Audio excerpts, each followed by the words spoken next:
Great. So we can go ahead and get started as others join. Welcome, everyone. Thank you so much for joining us today. My name is Sarah Harlan, and I'm the Partnerships Team Lead for the Knowledge Success Project at Johns Hopkins Center for Communication Programs. And the Knowledge Success Project is really excited to be partnering with FP 2020 on this webinar series, Connecting Conversations. This is our third session. And if you missed the first two sessions, you can watch the webinar recordings, which were sent out in the email reminder this week about this webinar. Those are also posted on the FP 2020 YouTube site. And so we're going to get started with some introductions and housekeeping just while others join us. And in the meantime, please continue to write in the chat box your name and where you're calling from, where you're joining from, and your organization, and please respond to the poll questions that you see on the screen. So this webinar will last for approximately 1 hour, and we will have some short presentations and intros followed by an open question and answer session. The webinar is being simultaneously interpreted into French, and it's being recorded in both English and French, and the recordings will be available in the coming days. If you would like to listen in French, click on the bottom where you see interpretation, and it will take you to the French channel, and you can then mute the English option and just listen to the French.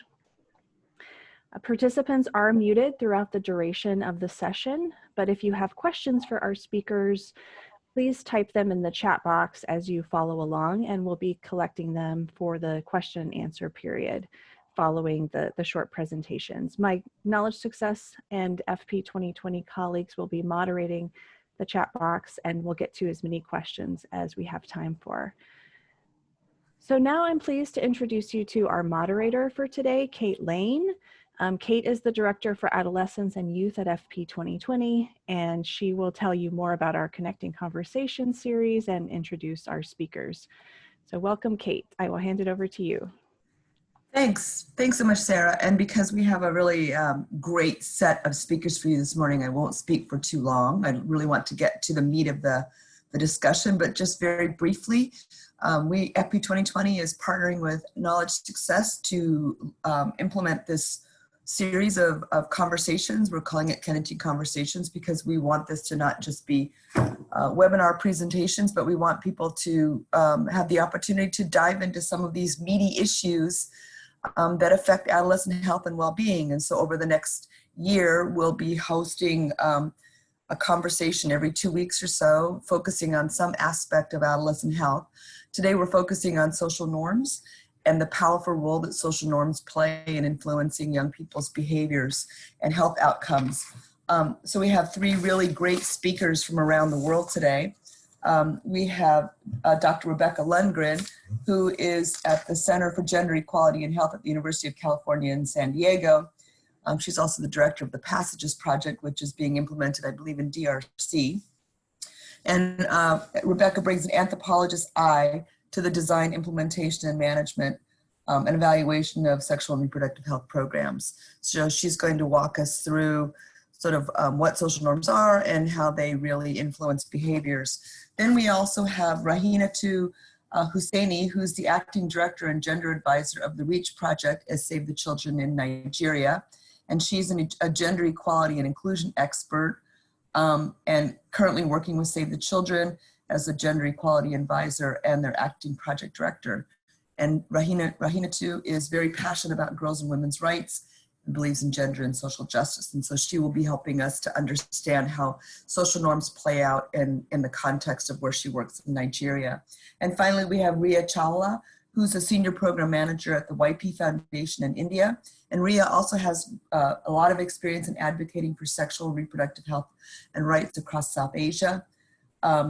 And has been coordinating several projects focusing on things like social norms.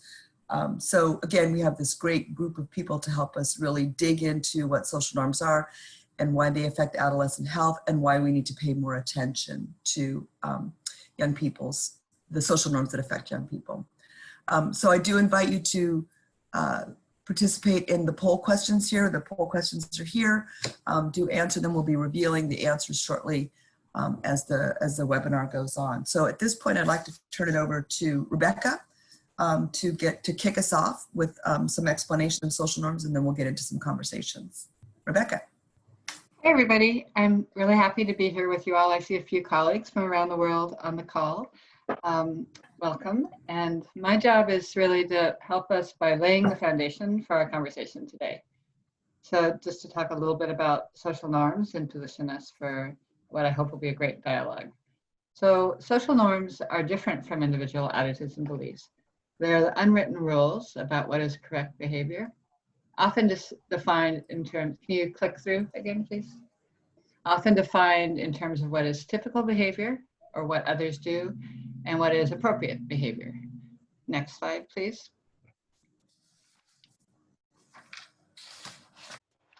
So here are a few examples of social norms which influence behavior among youth. You can see here the interplay between attitudes and norms and how norms are enforced by sanctions. In the first example, a boy doesn't like to boss his girlfriend around, but does it to fit in with his peers, since the norm is for young men to be dominant. In the second example, a girl wants to go out with her friends, but doesn't because she's afraid others will gossip about her. So that's the sanction that's in place there that's enforcing the social norm. Next, please. So both attitudes and norms influence behavior, of course, but social norms are different from attitudes. In this example, you can see a young woman wants to wait to have her first child. That's her personal attitude. However, she doesn't use contraception because her in-laws expect her to have a child soon. That's the norm. So it's collective and primarily externally motivated. As in this example, often attitudes may conflict with norms, and that's one of the challenges that we have in behavior change. So next, please.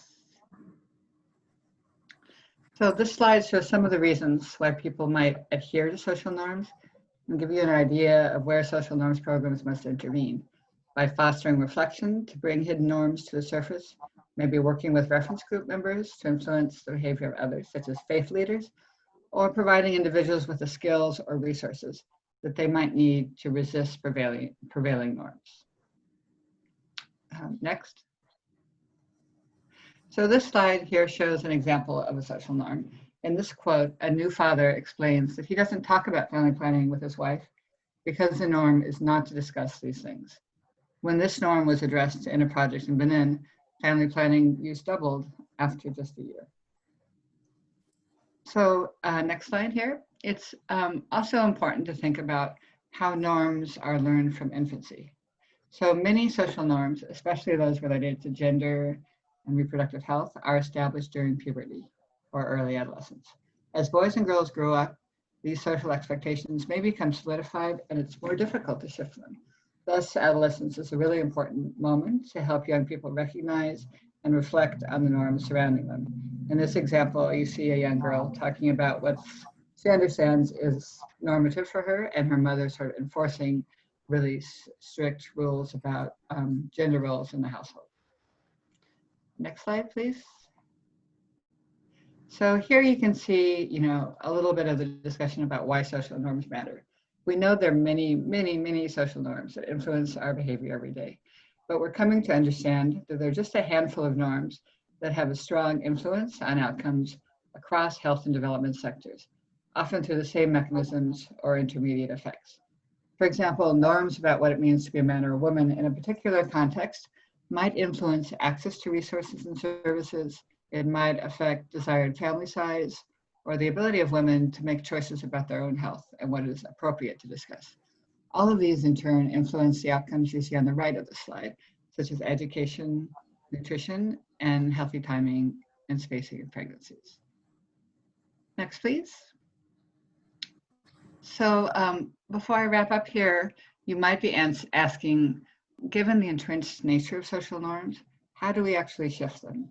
We often put social norm shifting strategies into 4 categories, which you see here on the slide: laws and policies, mass media, providing feedback to others about how their behavior stacks up to others. For example, you might get an electricity bill showing how your consumption compares to others, and group discussions, which is perhaps a strategy most of us are most familiar with. Next slide, please. So I'd just like to close by mentioning a few of the common attributes of community-based social norms shifting interventions. You see these on the slide, and we can also share a link to the document the prison sees in the chat box. You can note that they often confront power imbalances, for example, between men and women, boys and girls. They may create safe spaces and often use organized diffusion to make change happen throughout a community rather than focusing on the individual themselves. I think you'll note as you listen and talk with my colleagues this morning that it's often helpful to accurately assess or explore norms, make sure that your program is addressing the correct norms, the ones that really are influencing the behaviors you care about in your program, and also that norm shifting interventions often operate at multiple levels, the individual, the family, the community, and the macro level, because of the way norms are so entrenched in our society and enforced through many different levels. So with that kind of background or foundation, I think we're ready to maybe start a dialogue. Back to you, Kate. Great. So this has been a topic that's been really a tremendous interest to me because so many of the programs that I've been involved with over the years have really focused on providing information to young people and making sure that they have access to services. And what we haven't done enough of is exploring, in my opinion, is looking at how these social norms influence young people's ability to act on information and to take that step to access services. And we see that there are lots and lots of reasons why young people may have really high levels of knowledge about contraceptive methods or safe practices and behaviors, but they simply don't feel empowered or supported to take those sort of actions. So that's what I'd like to really get into a little bit this morning or this afternoon, is to talk with you all about the work that you've done and how you've been able to shift or address some of these social norms so that young people feel more supported to be able to act in healthy ways that are healthy and positive and good for them. So let's just start with, I'll just throw one big question out to the three of you. What, in your opinion, are the kind of social norms that young people, that would really support young people to determine their own futures? What do young people need from adults, from communities, from societies that really help them see a future for themselves and see the value of engaging in healthy behaviors and practices like delaying pregnancy or using contraception? So this gives us a sense of what it is we're all collectively trying to achieve. So I'm going to throw that out to the three of you. Maybe we can start with Rahina too, and then go to Ria. Rahina too, over to you. Yeah. Hi, everyone. It's my pleasure to be here. And yeah, maybe before I answer that question, maybe I'll talk a little bit about the project I'm working on. Yeah, so the project I'm working on is called REACH. For short, it means reaching and empowering adolescents to make informed choices for their health. And what brought the interest around understanding some of the social norms that influence the behavior is that, okay, the project has this concept for the theory of change, where it deals with the adolescent, and then it deals with the family, and then the community, and then some of the policies that influence some of those behavior. And then we decided to do an exploration around 4 behaviors. And these behaviors include use of modern contraceptive, practicing early marriage, joint decision making, and then so trying to understand how interrelated these are and why do adolescents, how are they influenced to ensure that their behaviors, or how are they influenced to make this. And one of the interesting things we find is that all of these things are interrelated. They are interrelated. So practicing early marriage leads to intimate partner violence. It leads to lack of joint decision making, and it leads to non-use of modern contraceptive. So without digging deep, without trying to measure some of those social norms, without understanding what are those references, how are these young people influenced, we wouldn't have known that. So that was one of the interesting findings for the REACH project. And with that findings, we're able to adapt our programming to be able to engage more with these young people. So by use of, like Rebecca mentioned, when you use conversation, where we have safe spaces, where there's a lot of conversation around some of these issues, where we use, I don't know, choices is one of the things we've used. It's one of the behavioral change communication kind of safe space facilitated activity that we've been used to talk to these adolescents to understand some of those behaviors that we need to talk about and bring out to the open. So I think for me, conversation, bringing those references out, understanding who are those people that influence those behavior within the adolescents, and having those conversations with the adolescents has worked well for my project. Yeah, thank you. Over. Thanks.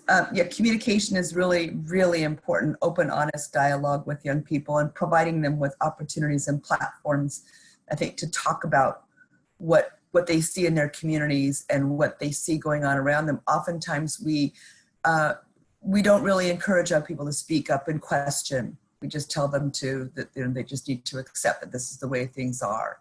And if they don't question, then we're not going to change. So maybe Ria, you could talk a little, I see you nodding your head. Maybe you could talk a little bit about the work that YP Foundation has done, some of the social norms that you've come up against, how you work to maybe shift some of those negative ones. But I also think that it's important to reinforce the norms that are positive. I mean, prior to joining EPI 2020, I worked at USA, where I was on the help to design the Youth Power Project, which is very much focused on positive youth development and building young people's developmental assets. So maybe you could talk a little bit about what you've done in India. Hi, thanks so much, Kate. Yeah, and it's great to be on this panel with experiences from all over the world. So thanks for that opportunity as well. I'll just give a quick introduction about my organization. So I work with the YP Foundation.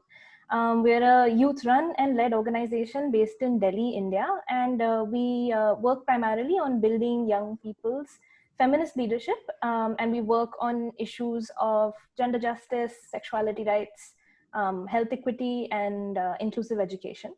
And my personal sort of work at the organization is working on comprehensive sexuality education. And so I've spent a lot of time in sort of developing, the curriculum that we actually then end up using in these spaces, in these safe spaces that we create for young people. And we work with a range of young people, all genders, a range of sort of groups, age-wise groups as well. Yeah, both the presentation as well as what Rahina was saying was really sort of resonating with my experiences as well. I think it's so true that norms definitely, they do exist at sort of all levels. But what's also more interesting is that the interconnectedness of all these norms, because the norms are also based on so many of these different social identities, right? So it really depends on a range of sort of different social identities that you have that will also then influence the type of norms that you are yourself performing, and also the ones that are being sort of exercised on you.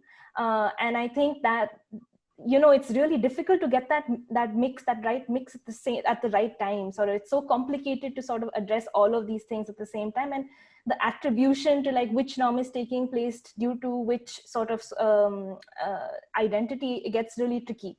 And so I think the best that one can do in this type of a situation is to sort of create that kind of a space where young people can talk about their own individual experiences and how they've sort of been perceived, what are the kind of norms that they have been performing all this while, and really just start to question, is there really a factual reason behind why I'm doing such a thing? Or is it because I've just seen it happen around me my entire life and have therefore picked it up? So I think just that sort of flexibility and giving young people the tools really to be able to identify why they're behaving a certain way, if it's related to a social norm or not, or if it's really just their own way to express their individuality. I think that goes a really long way in sort of then kind of fixing for the really varied experiences that young people have when it comes to norms. So we already have some, thank you, Ria, that was really useful. We're already getting some questions in from the chat box, and so I'm actually going to field this one for you, Rebecca, because of the work that I know you did in Uganda with the GREAT project working in schools. And the question from one of our participants is, can you talk about the role of education specifically in teaching critical thinking skills and addressing social norms. So that helps to improve health outcomes for young people. And it seems to me, from what I was able to see of the GREAT project a number of years ago, that that is a certain aspect of the GREAT project, was helping young people think critically about the world around them and look and examine those social norms and think about how those affect their behavior and whether or not they choose to sort of adopt those or adopt other social norms. So maybe, Rebecca, you can talk a little bit about that? Certainly I can. And I just see that Fred from Knowledge Success from Uganda is on the line too, and he might want to add to that. That would be great. I think the thing about education is exactly what you said, that it provides young people and everybody, not just young people, I guess, the opportunity to learn critical reflection. So it gives them the opportunity to learn how to look at the world around them, think about how that is affecting them, and question it and consider whether these norms are the right ones for them. And if they're really, and then if they find that they're inconsistent with their personal attitudes and what they feel will work for their lives, to start to think about what their options are, about how to mitigate them, address them, go around them. It also gives people the opportunity to grow voice, and learn to speak up for themselves. But education has another important factor, I think, which is, so much of young people's lives, for many young people, not all, does take place in schools. So it gives them the opportunity to learn norms, and schools can enforce different norms and help young people shape an environment in which, they're countering sort of sometimes the prevailing norms. So I think there's a lot of interesting work going on now in schools. Whole Schools approaches violence, which is basically trying to do that, working with teachers and students in the school environment to shape a safer, less violent world for young people. So they go out in the world and also can replicate that. Rahina or Ria, would you like to also add anything from your perspective about the role of education and critical thinking skills to help young people develop these kind of positive pro-social norms? Yeah, from what Rebecca has mentioned, education plays a critical role. I agree with that absolutely. Like I was saying, our project, the REACH project, we did not just focus on children that are in school. We focused on children that are out of school, and where you bring them together to this safe space, you hear different perspectives, you hear different voices coming up, and some of these children get empowered by those that are already in school. And then that idea of wanting to go back to school comes to play in that kind of situation. And yeah, one other thing is that, okay, sometimes some of education, like Rebecca mentioned, can kind of reinforce some of those norms that we want, and then sometimes even reinforce those ones that we are trying to run away from. So it's a tricky it's a tricky thing.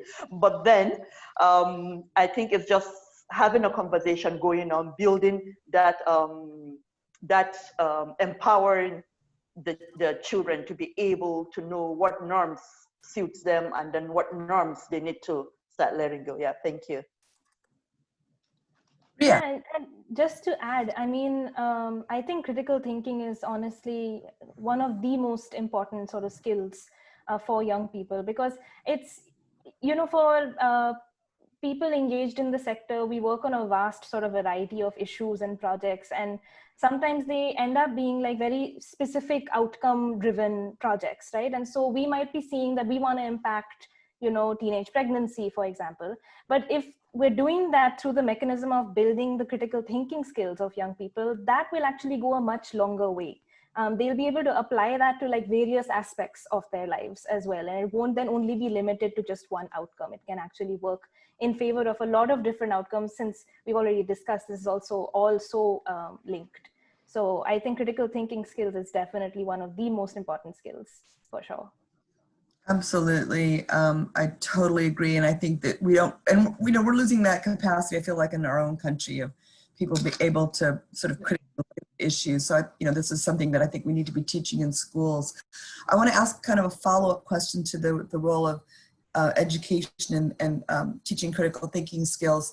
You know, one of the things we talk a lot about is the diversity of adolescents. You know, we have young people are so diverse, just like anybody, right? There's young people that are in school, young people that are living on the streets, young people that are married. So are there ways that you adapt your approaches to shifting social norms to different groups of young people, urban settings, rural settings?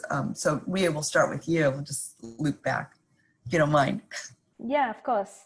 Yeah, so I mean, the way that we usually work with young people, we do work in, you know, sort of a diverse range of contexts across many different states of the country as well. And what we do leave is just always the flexibility to sort of cater the discussions, you know, in our small groups, in the sessions that we run, to very much the context of, you know, where the young people are based.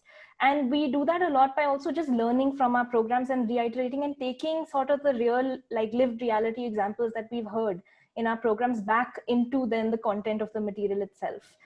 So there's usually a very sort of an iterative process to make sure that it's always contextual, because I mean, it won't be relevant if, you know, you're working in, you know, in a village somewhere in Rajasthan, if you're taking examples from a place like New Delhi.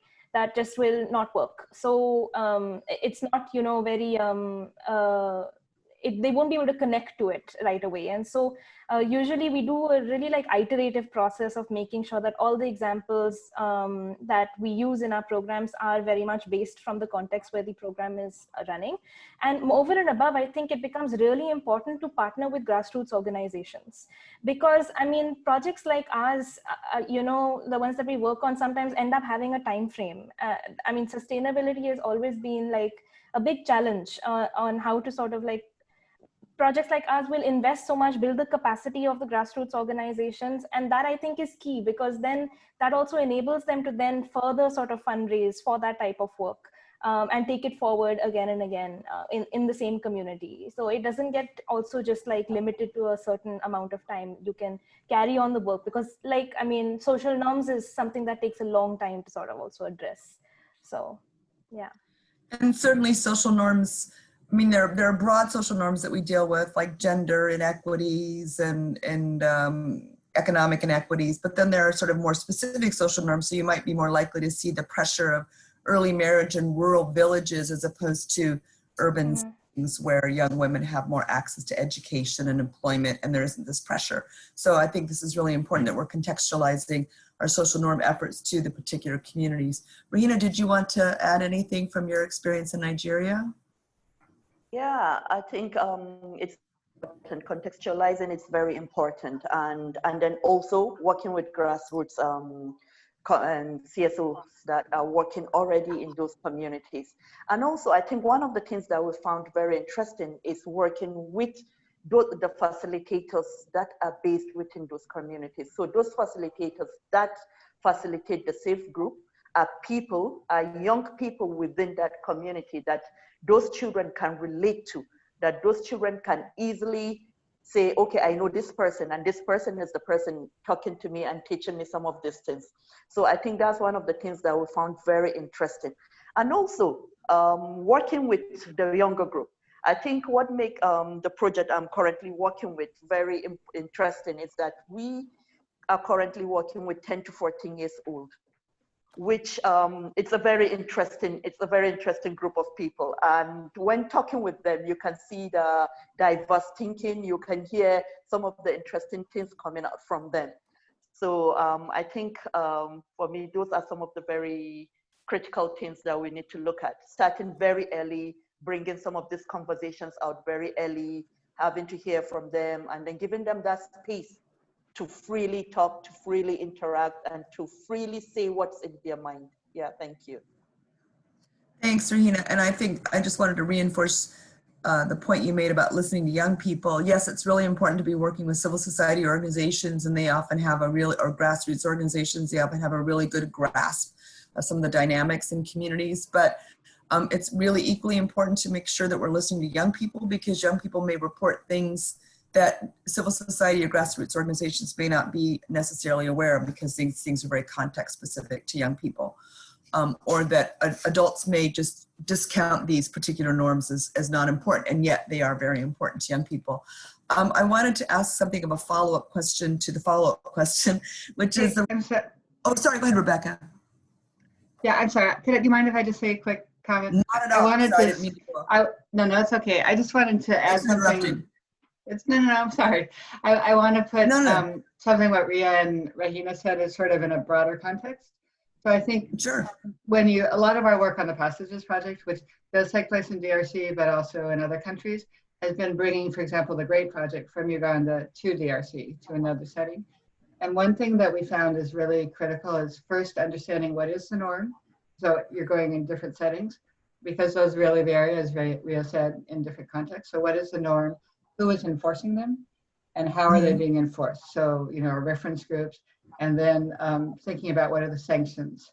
So in our work, for example, with GREAT, a lot of the core pieces were the same, but there were fluctuations. So in an urban Kinshasa setting, there weren't many parents around. It was more caregivers, grandparents, etc. So the reference groups shifted. So we've seen that a lot. So I think some sort of careful diagnosis or exploration of what are the norms and who are the enforcers can help you to contextualize. Social norms are rolled out in a bounded community of some sort, and that's quite different in an urban setting than in a rural setting. So what are those bounded communities, and how does the social processes take place? Vary a lot by context. So I just kind of wanted to add that to put a sort of broader perspective on our individual experiences. That's great context. Thanks, and sorry for not coming back to you. No, it's okay. Just got excited about what I was talking about.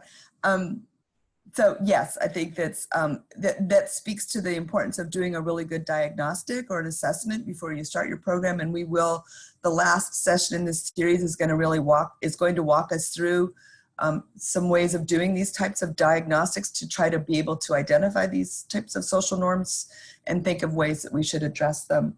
The follow-up question I wanted to ask all three of you is the role of faith leaders, because we know that faith communities in many contexts and cultures are very powerful influencers in terms of social norms. So maybe we could just start back with you, Rebecca. What is some of the work that you have done, in whether Passages or some of these other projects? How have you engaged the faith community in support of these more positive social norms, or to address the more harmful ones? Yeah, I think that's a really great question, because a lot of the norms that we find are so critical in our work, especially with reproductive health, are rooted in faith. So they're sort of norms around what, chastity, purity, and roles, male and female roles. So I think we're finding that's a lot. Often we hear people saying, well, God is the one who decided that men should be in charge. So I think it's very important to engage with faith leaders.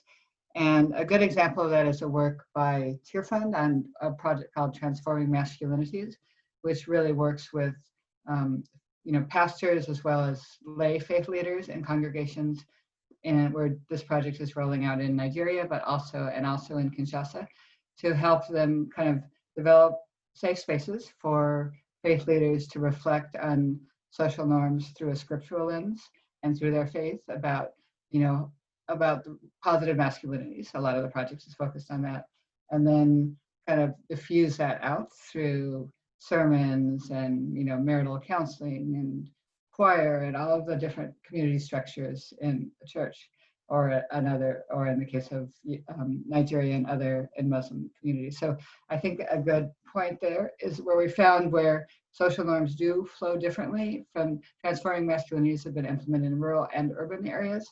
And we found that the role of norms and faith leaders is quite different in an urban setting where people may attend multiple churches. There's many different people coming. They're not geographically based, as in a rural area where it is quite bounded communities. So definitely, I think the work with faith leaders is critical, because what we want to do is find out, how are social norms developed and enforced and taught, and work there rather than trying to change them like down the road. So we need to work at those life stages, early adolescence, newly married, new parents, and with those individuals and institutions that create and enforce social norms. And of course, our faith communities are a big part of that, as are schools and families.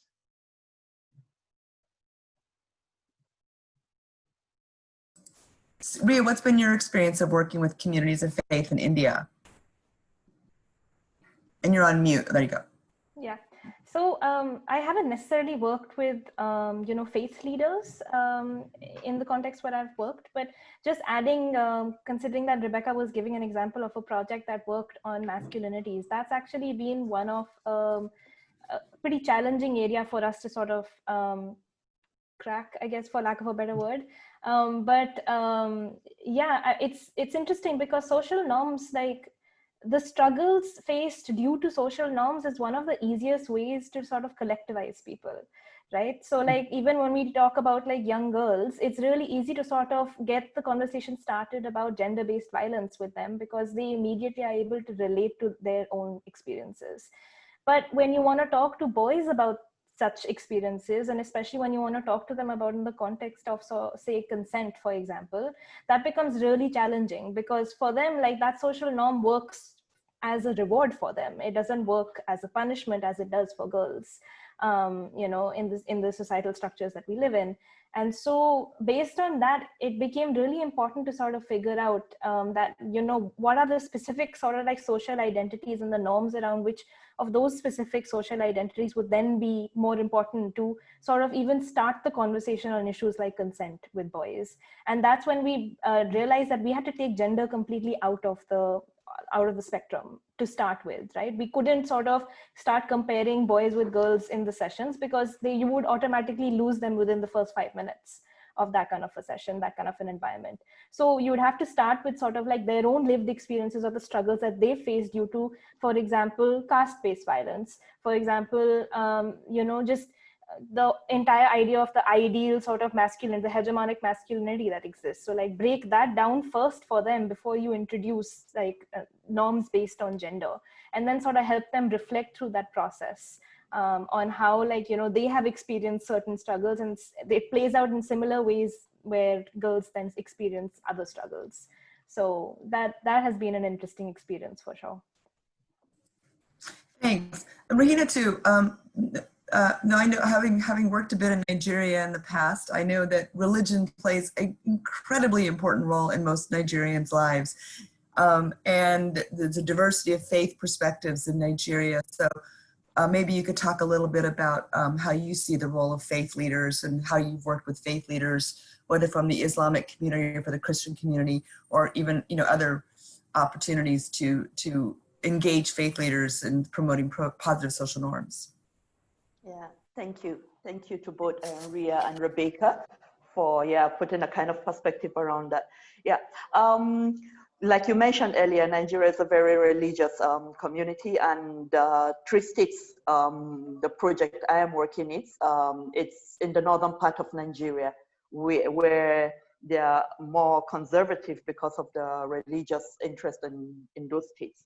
So we worked very closely with both the Christians and Muslim religion leaders.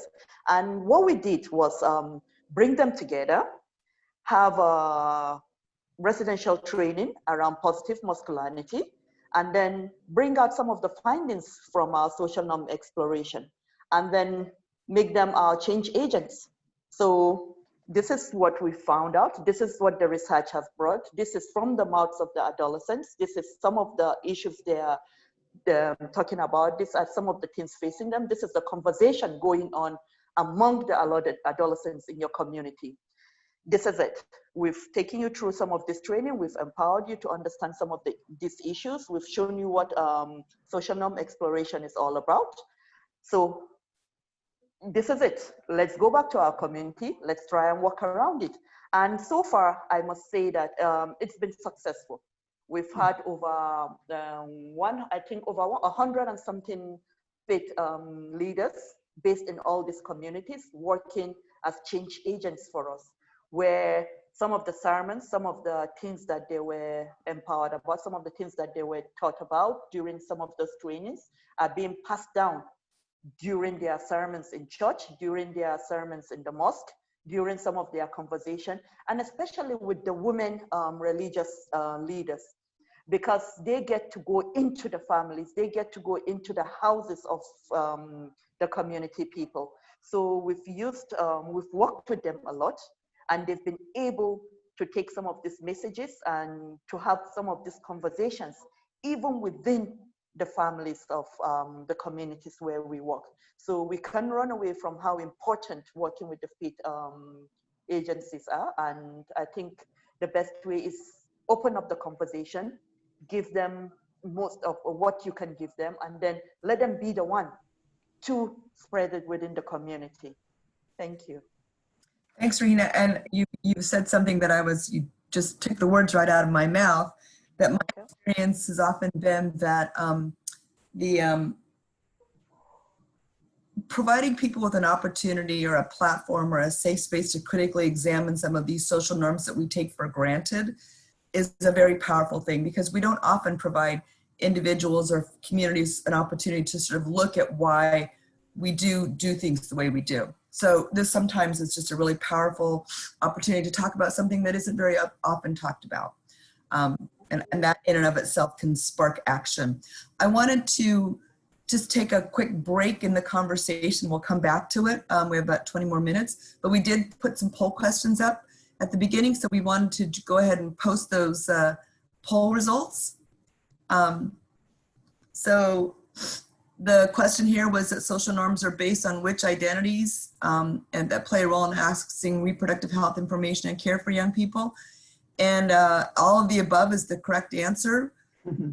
Age, sexuality, caste, disability, marital status, class, all of those social norms have an influence on whether or not young people can access reproductive health information and care. So again, it goes so much further than just providing young people with information, providing them with access to services, because all these other aspects affect their ability to act on that information.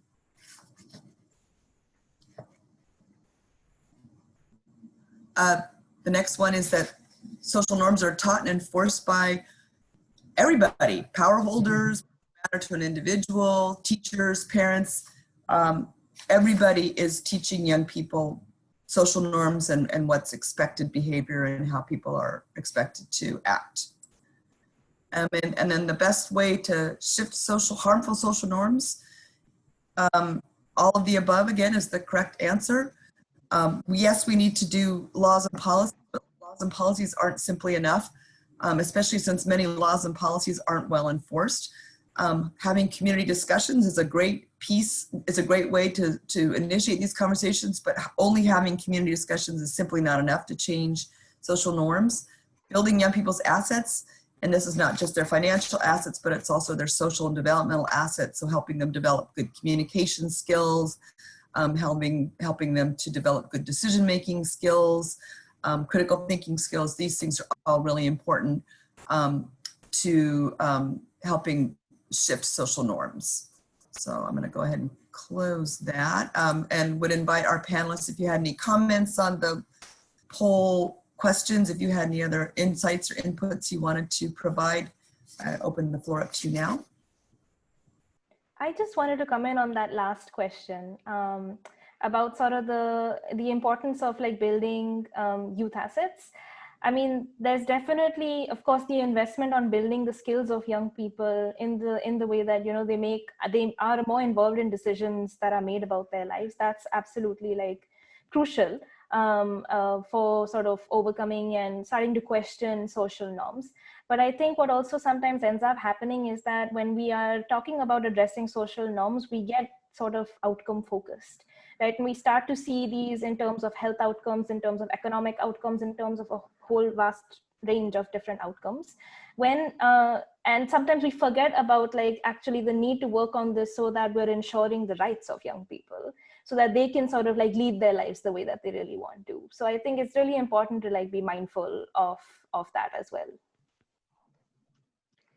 So I think that's a really good point. And I think there's also norms about rights, right? So we tend to think a lot about gender norms, but there's also norms of, you know, norms are in their essence about power and how they enforce power. So we think about power between adults and health providers and parents and young people, and who has the power to make decisions. So I think there's an interesting intersection there between rights and norms, and how can we also work on those norms that make sure that young people have the appropriate autonomy and decision-making power, which, you know, can be challenging sometimes, especially when you're talking about the younger group, like Regina and I are working with. You know, where do, for a 10 or 11-year-old, you know, where is the parent's power versus the child's power? So I think we sometimes get too much stuck on thinking about only norms are related to gender, where there are other norms that are really important as well. And there's also norms related to class and ethnicity and, you know, so many things that are important to remember. Certainly, I've seen that, you know, multiple times is, you know, young people are, we're still in many places still stuck in this children should be seen and not heard.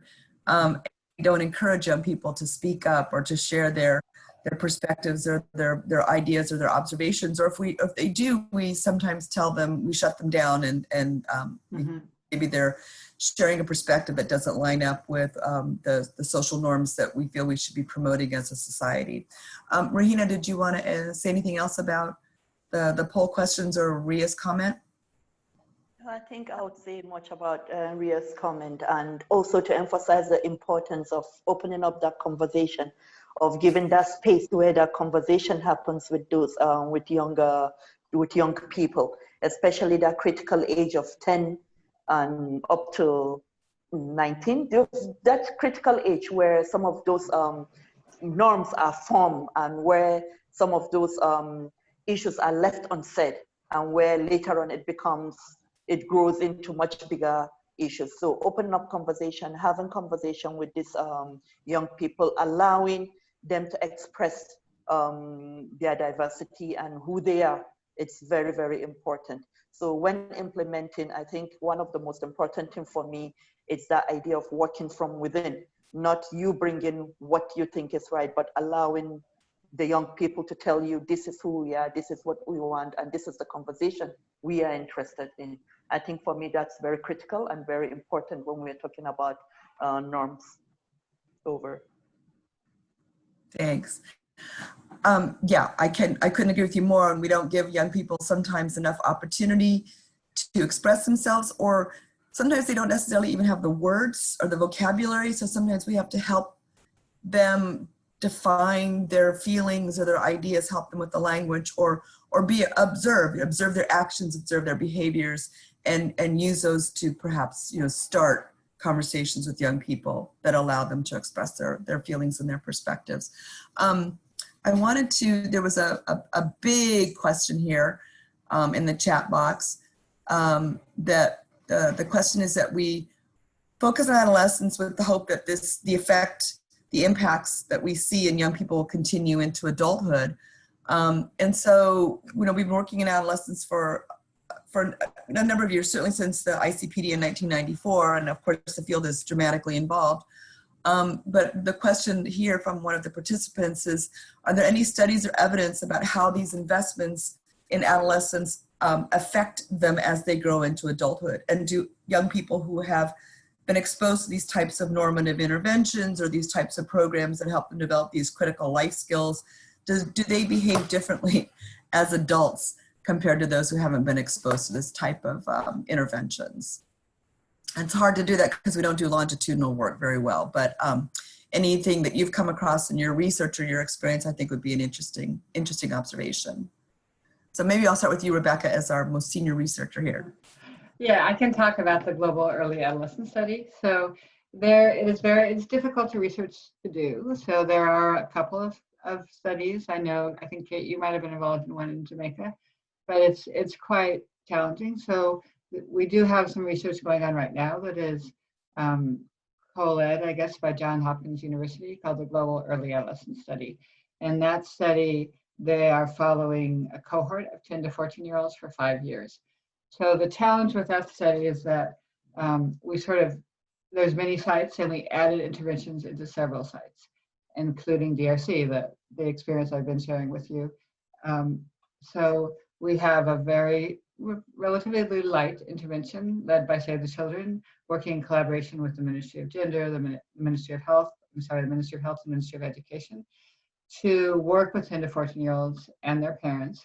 And then we're hoping to see any effect it has over 5 years. So that there will be some information coming out of that. Right now, I think the biggest challenge is that, 5 years is a long time, and you know, a 9-month intervention that consisted of 3 or 4 or 5, you know, discussion settings. How much impact is that going to have on contraceptive use, you know, 5 years down the road? But that's definitely what we're trying to look at. And there are a lot of other learnings to take that are not just from the intervention, but what was the situation with the young people we have in school and out of school children, and they all have different factors in their, you know, in their lives. So we can also look at how those factors are influencing them over the 5-year period. So a lot of research will be coming out about that in the next couple of years. So that's something, you know, to stay tuned to.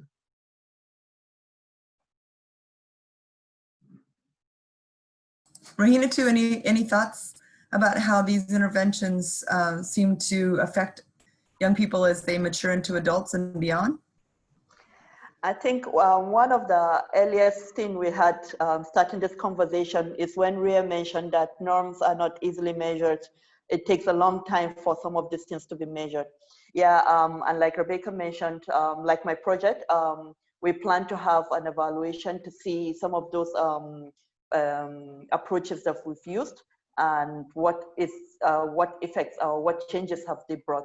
And definitely when we do these evaluations, when some of these results are out, we will definitely share it wide and open, and people can have access to it, and so that there's an understanding of some of the long-term effects of some of those approaches. Thank you.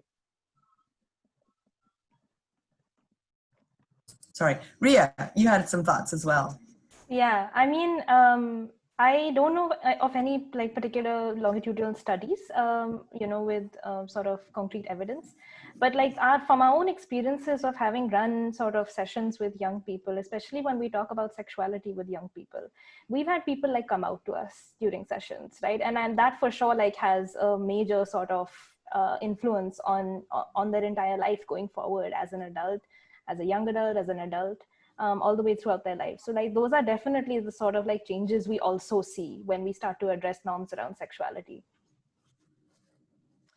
So I just wanted to also share, I worked on a project in Jamaica, Rebecca referenced, and we got a little bit of money a number of years ago to go back and do a retrospective analysis and to go back based on some work that was done in elementary schools with like 10, 11, and 12-year-olds around these types of normative changes in sexuality and different ways of teaching family life education and creating these kind of developmental assets, better parent-child relationships. We had a very small sample size, but there were some very promising trends that young people that had participated in this more expanded, holistic, thoughtful family life education seemed to have some significant differences as adults in terms of some of their delaying their first pregnancy, or they seemed to be in more stable relationships. Again, the sample size was small. It was really difficult to make any sort of statistical inferences. But one of the things that we found interesting about this, because of social media, because of cell phones, it's much easier to go back and find people in communities now. So you can do these kind of retrospective analyses. And I think we should be encouraging donors to fund these types of retrospectives to go back and see the impact on things that we've done among younger adolescents and see how that does affect them later in life. So building those kind of approaches in. Yes, and Lorette in the chat box has also noted that there's a study in the UK called Young Lives, which has done longitudinal work with adolescents. Let's see, any other questions? I'm definitely encouraging you all to continue to put your questions into the chat box.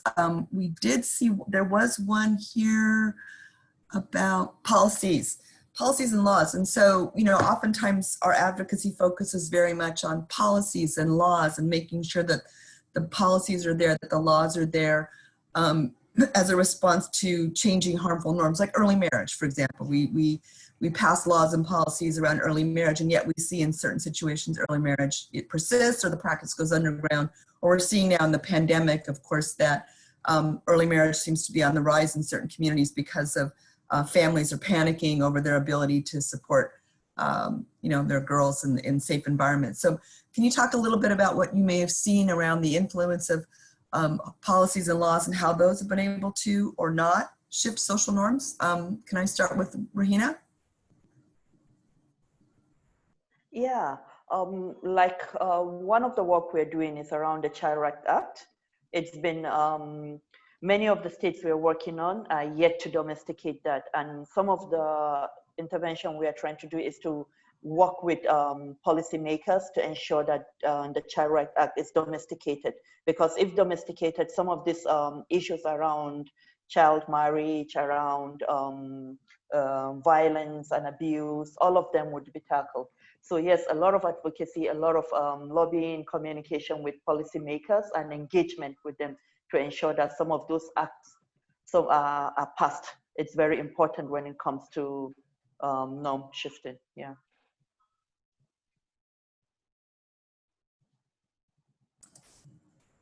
Yeah. Yeah, so I mean, the example that you gave, just kind of going off of that, currently there's actually a debate happening on raising the minimum age of marriage for girls in India from 18 to 21. And there's a couple of things, right? So like even when like policies like that are being discussed, I think the things to be mindful of are sort of the conflations with other different laws in the country as well. So we have a Prevention of Sexual Offences Act, that basically age of consent in the country is at 18. And so then that puts into question sort of like, if, you know, the age of marriage for girls was to be raised to sort of like about 21 or so, then that kind of brings into question the sexuality of, you know, young women who can then legally consent to sex but are not married. And that's where the norms piece comes in, because only married young women are, you know, perceived as the ones that are having sex and not others. And that of course has influence and has an impact on, you know, the sort of health seeking and the decision making about sexual reproductive health that young people are doing. So definitely sort of like being mindful of like how, and you know, constantly sort of raising alarm to like the conflations in different laws and policies is one important aspect for the Indian context for sure. The other thing is also just to considering that, I mean, my organization and I work with young people, just sort of always encouraging and being mindful of like meaningful youth engagement in policy making itself. And that's actually a strategy that has worked really well for us. As soon as sort of we bring young people to the table, to the same room, and policymakers sort of start engaging with young people directly, we've actually seen that that has worked really well for us when, you know, young people themselves are raising their needs and raising demands. That's another thing that's worked really well for us. Yeah, making sure the young people engage is really important and have a voice, and that adults are receptive to hearing what young people have to say. Rebecca, did you want to add anything about laws and policies and how they can change social norms? Sure. I just wanted to note that it's important that they move sort of in tandem, because if you get a law too far out there and norms aren't shifting, it won't be implemented, and vice versa. And I was a quote from Uganda that was very interesting to me, where a young man said to me, you know, you can no longer, basically saying you can no longer beat women because now there's laws about that thing, it's just not done, you know. So he was very, and there's been a lot of legal changes in Uganda over the last 5 to 10 years. So those young men in this focus group were definitely identifying the fact that the legal and policy changes were changing the way, what they saw as appropriate behavior. So we are at time, because this is an hour. We're going to go, I guess we'll go a couple more minutes just to, there was I'll give our panelists an opportunity to have some final thoughts or observations. Actually, let me pose one last question to you that I think this is a really interesting one. So the question is that a key factor in norm change is the reference group. And do these longitudinal approaches capture how these change, I guess, the reference group, given the mobility of young people? We know that young people do move around a lot because of education or employment. And so do these reference groups change as well as their, the influence of the reference groups? And I think I'll go ahead and start with Rebecca on this one.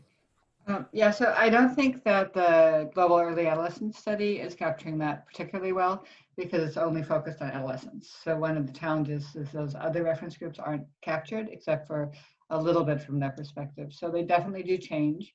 And we've seen that in some of our other work in baseline endline. And we've seen also difference, you know, between men and women, boys and girls, different reference groups for the same norm. So that's an important thing to take into account as well. And we've seen that as a result, possibly, of interventions, we see those reference groups shifting, for example, from faith leaders to the partner or to, you know, others, and vice versa. So I think it's a really important and interesting question that we need to look at more seriously. Rahina, any observations about how reference groups change for young people and how we need to Yeah. kind of keep up with those?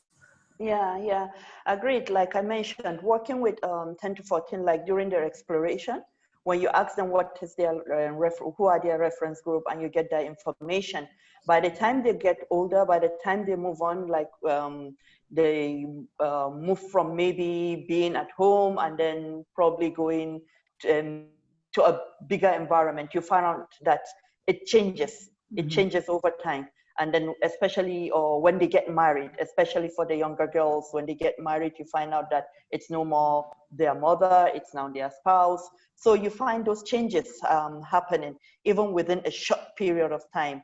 Within 2-3 years, you find those reference group changing, especially when it comes to issues around decision-making, sexuality, some of those things, yeah, so they do change. And also I wanted to add a little bit more about when we're talking about policy.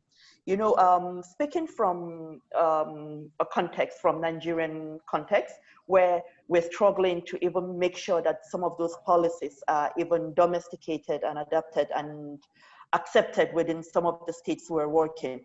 So like most of our advocacy work is around making sure that those, policies are in place without even looking at how it affects the norm. But then, let's get those policies in place. And then from there, we can look at how, what are the sanctions and how does it influence norms. So I think it depends on the context when you talk about policies and, and laws, how it affects norms. Thank you. Thank you. And Ria, we'll let you weigh in as well. Yeah, I mean, the way that I see it, when it comes to reference groups, if you're talking about any social norm, it sort of has an impact on many different sort of groups of people, right? And they themselves then have additional reference groups. And so like, where do you really draw the line? You can just go on, and because I mean, social norms are so pervasive that it impacts everyone, each and every individual in the entire ecosystem over there. So I think, I mean, definitely a question that's worth exploring again and again. And I think that there's complexity in these reference groups because, you know, we often talk about how when young people reach adolescence that their peer group becomes the most important reference group. But the family is still really important and the community is really important. It may be that the peer group is the most overtly influential group, but I think we can't discount the influence of families and communities, spouses, etc. Yeah. On the influence on how they influence young people. So it's not an either or situation, I guess is the point I'm trying to make. Rebecca, add anything or? Yeah, I just say, I wanted to mention that everyone has multiple reference groups, even for one particular norm. And so those norms are sort of competing and people are navigating, you know, in particular contexts and moments, which reference group has the greater weight for them. And that's a great opportunity for intervention. Understanding that and using that as leverage is a really interesting part of the norms work. So we have about 6 minutes left. I'm just going to invite our panelists to, if you have any sort of last minute comments or thoughts that you'd like to share with the group. Also want to let the folks know that we dropped a lot of really good resources in the chat box. We've referenced the Global Early Adolescent Study, which is going on with 10 to 14-year-olds in, I think, 6 countries. Also the work that Rebecca has done under Passages and as well as the great project in Uganda. Rahina has put in her work around the REACH project and the choices material that she's used from Save the Children. Rhea, have you had a chance to drop anything in or? Not yet. Okay, but we'll get some resources from the YP Foundation as well. So any last minute thoughts, and then we'll go ahead and wrap this up for the morning. So Rhea, we'll start with you. Do you have any other parting gems of wisdom? Yeah, I mean, one thing that we do reiterate when we work on this topic is that automatically some people find it a lot easier to sort of ascribe to social norms than others do. For some people, it's just easier to do based on, say, for example, just their physical appearance even, right? But for others, it becomes a lot more challenging. Like overtly, they will not be able to sort of like fit social norms. And so that's sort of like when it becomes even more necessary to use and understand like how social norms are affecting like each and every sort of like social identity, and you know, building more awareness about how they affect certain different social identities, and to be able to really create and like level that playing ground for everyone, it becomes really important to sort of understand that. Yeah, so those are just some final thoughts. Yeah. Rahina, any final thoughts? Yeah, for me, I think it's about the importance of ensuring that there's a bit of social norm exploration in your baseline, maybe for a project, or the importance of trying to understand how norms influence some of the behaviors you're trying to tackle during your implementation. So I think it's very important. Most of the time we focus on the normal baseline, we focus on the normal evaluations and all of that, and forget the importance of social norms. So for implementers and for programmers, I think it's very important that we'll try to look into that, understand some of those norms, and come up with programming that can help us be able to shift some of those norms that are not positive, while reinforcing the positive ones. Right. That's a good point. Right. And, you know, and I've worked in this field for many, many years. And the fact is adolescent reproductive health, adolescent pregnancy, adolescent fertility, all these things are incredibly complex issues, and they deserve a complex response because it goes far beyond providing information and services to young people. Rebecca, any last thoughts? Sure. I think my last thought is just that seems to have got off. Oh, sorry. I wonder how It's okay. that happened. I've spent, you know, we've all spent, or some of us, as Kate and I spent, you know, several decades now working on adolescents, and a lot of our effort has been work focused on the young people themselves, building their assets, giving them knowledge and skills. But to me, the exciting opportunity about the social norms work is to take some of the burden off of them, you know, and provide an environment that's more enabling, and not say it's only up to the kids to change the world. You know, we also have to work with, you know, the reference groups, the communities, the faith leaders, to provide them and facilitate, you know, better options for them. Of course, engaging young people in the process and making sure that, you know, they have the opportunity to say what they want and have power over determination over their lives. But also it's an exciting opportunity to sort of broaden the group of people who are really working to improve, you know, adolescent, you know, health and well-being. Yeah, thanks. That's a great way to sum up the session. So I really want to thank all of our panelists this morning, Ria, Rahina, and Rebecca. I noticed you all started with R. Some of us got up really early this morning. Rebecca's in San Diego, California, up at 4 in the morning to have this conversation with you. Rahina, I think it's a little bit more reasonable for you. Ria is probably a little bit later in your day, but again, I appreciate all three of you coming together from 3 corners of the world to have a conversation with our participants. I wanted to, again, this is the 3rd in a series. Please join us again next week. We got off schedule a little bit because of International Youth Day last week, so we moved this one forward to today. But we will go back to our regular schedule, and our next session will be next Wednesday, same time. And that one we'll have some colleagues from WHO that will come in and talk about things that we've done over the years that we know don't work as well as we think they should, and how do we learn from our mistakes? How do we learn and apply lessons from our failures, if you will, to improve our programming and improve our outcomes. So again, thanks for joining us today. And we certainly look forward to seeing you all again in a week's time. Sarah, Brittany, anything else that we need to add? Or are we good? I think we're good. Thanks again. Yeah, and good for my end. Thank you. Thanks, everybody. Yeah, we will.